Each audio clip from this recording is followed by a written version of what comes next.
अयत्नादापाद्य त्रिभुवनमवैरव्यतिकरं दशास्यो यद्बाहु न भृतरणकण्डूपरवशान् शिरः पद्मश्रेणी रचितचरणाम्भोरुहबले स्थिरायास्त्वद्भक्तेस्त्रिपुरहरविस्फूर्जितमिदम् अमुष्य त्वत्सेवा समधिगतसारं भुजवनं बलात् कैलासेऽपि त्वदधिवसतौ विक्रमयतः अलभ्यापाताले प्यलसचलिताङ्गुष्ठशिरसि प्रतिष्ठा त्वय्यासीत् ध्रुवमुपचितो महीयति खलः। अब श्लोक का अर्थ, यहां पर रावण चरित्र की कुछ झांकी कराई गई है। वे कहते हैं कि देखिए, जो दशास्य था, दशमुख रावण, उसने क्या किया, तीनों लोकों का साम्राज्य उसने प्राप्त कर लिया। निष्कंटक राज्य उसको मिल गया। कैसे? अयत्नात्, आपाद्य, आपाद्य मतलब कृत्वा, बिना ही प्रयत्न के उसको निष्कंटक तीनों लोगों का राज्य मिल गया। किसके कारण मिला? हे शंकर जी के कारण मिला, क्योंकि उसने अपने मस्तक रूपी कमलों को भगवान शंकर के चरणों में अर्पित कर दिया था। शिरा पद्म श्रेणी रचित, तो उन्होंने बलि रूप से, भेंट रूप से अपने मस्तक चढ़ा दिए थे।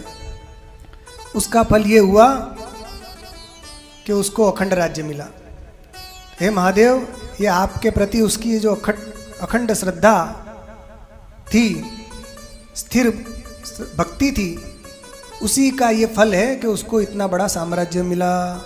उसी का ये प्रभाव है। विस्फुर्जितमिदम का मतलब है प्रभावोयम, ये उसी का प्रभाव है। रावण को जो अपार संपत्ति मिली, ये भगवान शंकर की कृपा से मिली। कथा आप सब लोगों को प्राय पता ही है। विश्रवा मुनि थे, उनकी केकसी उनकी पत्नी थी, तो उनसे जो पुत्र हुए उसमें रावण, कुंभकर्ण और एक दूसरी पत्नी थी, उससे विभीषण हुए। ये तीनों बचपन में उग्र तप करने के लिए जंगल में गए। वहाँ उन्होंने ब्रह्मा जी को और शंकर जी को प्रसन्न किया, और इतना घोर तप किया रावण ने कि अपने मस्तक ही काट काट के भगवान शंकर को चढ़ा दिए। जब अंतिम मस्तक काट कर भगवान को चढ़ाने वाला था, तब भगवान शंकर प्रकट हो गए। मांगो क्या चाहिए? तो उसने भगवान को प्रसन्न किया, और भगवान शंकर ने उसको अपार ऐश्वर्य, अपार बल प्रदान किया। तो हे महादेव, आप ही के बल से रावण बलशाली हुआ था। और कितना बलशाली हुआ था? सामान्य नहीं, महाबलशाली। इतना अपार बल उसमें आ गया। चलत दशानन डोलती अवनी, जब वो गदा लेकर निकलता था तो भूकंप आ जाता था। मगर उसने फिर क्या किया? आराधना तो की आपकी, मगर उसको जो जितना भी बल मिला था वो सब आपके कारण मिला। मगर उस पे जब बल बढ़ गया तो उसको खुजली होने लगी। रणकंडू, कंडू कहते हैं खुजली को, तो रणकंडू परवशान, युद्ध की खुजली होने लगी उसको कि मैं किससे लड़ूं, किससे लड़ूं। उसकी बराबरी का कोई योद्धा नहीं था तीनों लोकों में। जो भी नाम सुनता रावण, भागता। ओ इतना बलशाली, कौन लड़े? तो रावण का नाम सुनते ही भागे सब। कोई युद्ध नहीं करता था, कोई मिले नहीं तो बेचारा परेशान हो गया। कोई तो आए कुश्ती करने वाला, कोई ना मिले। तो कहते हैं ब्रह्मांड में ब्रह्मा जी की जितनी सृष्टि है, वो सारी सृष्टि रावण के वश में हो गई थी। ब्रह्म सृष्टि जहां लगी तनुधारी, दशमुख बसवर्ती नर नारी, सब लोग रावण के वश में थे। रावण जैसा कहेगा ऐसा करो तो वैसा करो, बैठो तो बैठो, उठो तो उठो, ऐसा। देवता भी सब हाथ जोड़े खड़े रहते थे। जिसने कुछ ऑब्जेक्शन किया, खत्म। 20 भुजाएं थी उसकी, 20 भुजा से खड़ा हो जाता था, एक एक भुजा में इतना बल था। तो कहा महाराज इतना अपार ऐश्वर्य उसको मिला, मगर उसको उस बल का अभिमान हो गया, घमंड हो गया। और जिसको घमंड होता है उसका घमंड चकनाचूर भी होता है। कोई भी ऐसा घमंडी नहीं है कि जिसका घमंड नष्ट न हुआ। मगर उसने आप से बल पाकर उस बल का प्रयोग आप ही पर कर दिया रावण ने। कैसे किया? तो कहते हैं बलात् कैलासेऽपि त्वदधिवसतो विक्रमयतः। उसने आप ही पर बल का प्रयोग कर दिया। कोई मिल ही नहीं रहा तो गुरु पर ही चेला जी चढ़ गए, हम तो तुम्ही से युद्ध करेंगे। एक बार क्या हुआ, रावण सब जगह दिग्विजय करता करता हिमालय की तरफ भी गया वहां, और उसी समय वो जब नीचे आ रहा था पुष्पक विमान पर बैठकर उड़ता उड़ता जब कैलाश के ऊपर पहुंचा तो वहां से उड़कर जा रहा था तो उसके विमान की गति रुक गई। वो विमान कैलाश को लांघ नहीं सका। रावण ने सोचा ये क्या बात है, मेरी गति कैसे रुक गई?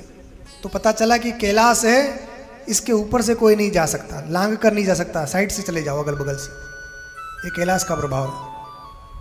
तो रावण ने कहा है कुछ भी हो, कैलाश हो क्या है।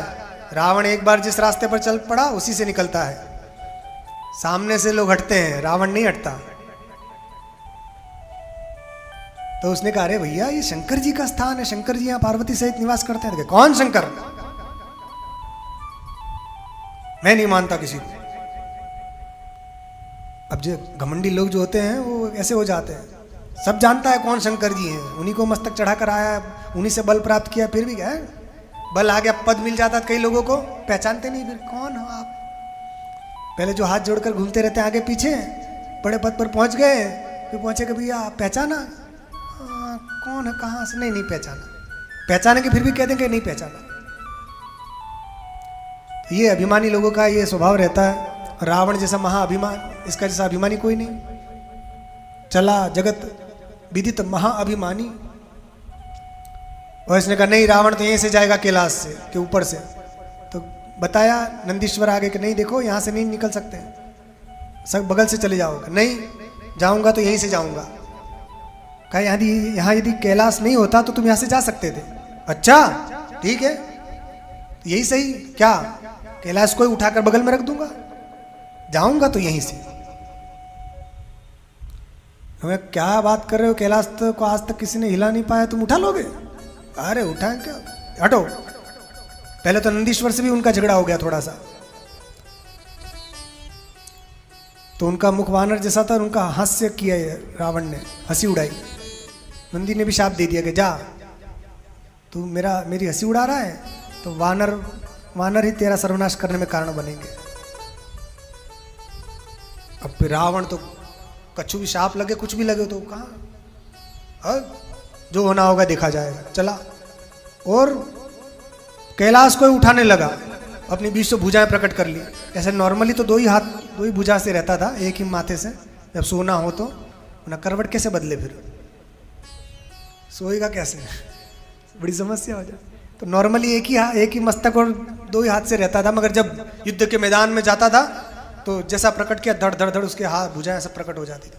सभा में जब बैठता था तो 10 मुंडी वाला, 20 भुजा वाला, ऐसे। उसका आध्यात्मिक अर्थ भी करते हैं, मगर इसका मतलब ये नहीं है कि वस्तुतः उसके 10 मुख और 20 हाथ नहीं थे, वो सब था।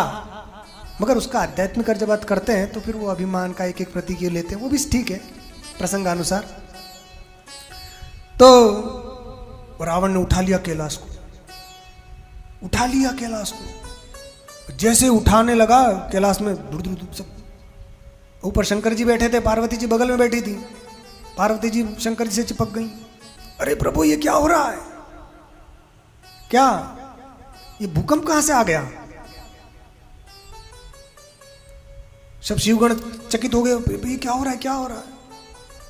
भूकंप तो पृथ्वी पर आता है, कैलाश में तो आज तक भूकंप नहीं आया, ये कहां से भूकंप आ गया? तब भगवान शंकर ने कहा चिंता मत करो, ये भूकंप नहीं आया है, तो ये हमारा एक सिर फिरा एक चेला है,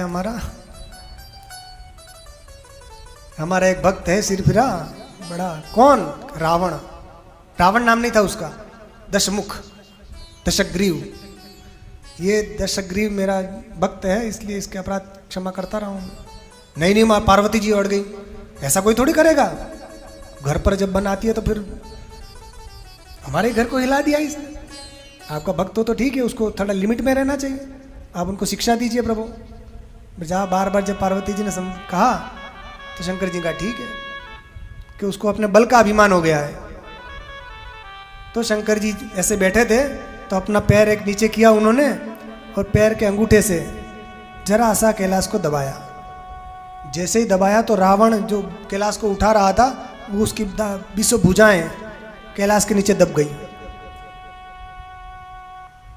और ऐसे जोर से पहाड़ पड़ा उसके हाथ पर। अब कर रहा है, चिल्ला रहा है, बहुत प्रयत्न किया निकालने के लिए, हाथ बाहर ही नहीं निकल रहे। बहुत सारे मंत्रीगण भी थे उसके, वो भी कई दिन तक प्रयत्न करते रहे, कुछ लाभ नहीं हुआ। कई दिन तक वही पड़ा रहा, बहुत बल का प्रयोग किया मगर अंत में हार गया। फिर उसकी अकल ठिकाने आ गई कि ये शंकर जी ने ही अपने बल का प्रयोग किया। तब वो दुख बड़ा उसके अंदर फिर भक्तिभाव जाग गया थोड़ी देर के लिए और उसने भगवान शंकर की बड़ी सुंदर स्तुति की सामवेद के मंत्रों के द्वारा और कई प्रकार के मंत्रों से। तो कुछ लोग ऐसा बताते हैं कि जो शिव तांडव स्तोत्र है वो भी उसने उसी समय बनाया था। तो शंकर जी को पुकारने लगा, जटाकटाह संभ्रम भ्रमन्निलिम्प निर्झरी,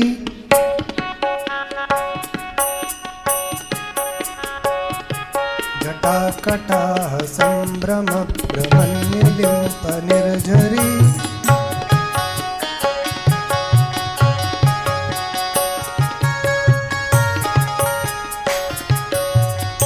बड़ी सुंदर स्तुति की। आप लोगों ने रामायण सीरियल देखी होगी, उसमें आता था और रावण जो बना टाकटा संभ्रम भ्रमन् लिम्प निर्झरी विलोल वीचि वल्लरी विराजमान मूर्धनि धगत धगत धगत धगत ज्वलल ललाट पट्ट पावके किशोर चंद्रशेखरे रति प्रतिक्षणम मम धरा धरेंद्र नंदिनी। तो छोड़ो, अपने को नहीं करनी है। वही बड़ी सुंदर स्तुति उसने की। तो भगवान भोले भंडारी आशुतोष प्रसन्न हो गए, प्रकट हो गए। कहा मांगो, क्या वरदान चाहिए। तो पहले तो उसको स्वस्थ किया, कई दिनों से भुजाएं दब गई थी, भी चकनाचूर हो गई थी, उसको स्वस्थ किया। फिर उसने कहा प्रभु आप प्रसन्न हैं तो मेरी जितनी आयु इस पहाड़ के नीचे चली गई वो आयु मुझे फिर से मिल जाए। वाल्मीकि रामायण में तो लिखा है कि 1000 वर्ष तक दबा रहा। फिर भगवान ने कहा तथास्तु। उसके अलावा शंकर जी ने उसको एक खड्ग दिया, चंद्रहास, और उसके अलावा भी कई चीजें दी। और अंत में ये जो रावण नाम है ये भी भगवान शंकर ने दिया। पहले दशग्रीव कहते थे, बाद में उसका नाम रावण पड़ गया। क्यों? शंकर जी ने नामकरण किया। रावण का मतलब क्या होता है? रावण का मतलब होता है कि जो बहुत रोए और दूसरों को बहुत रुलाए, वो रावण।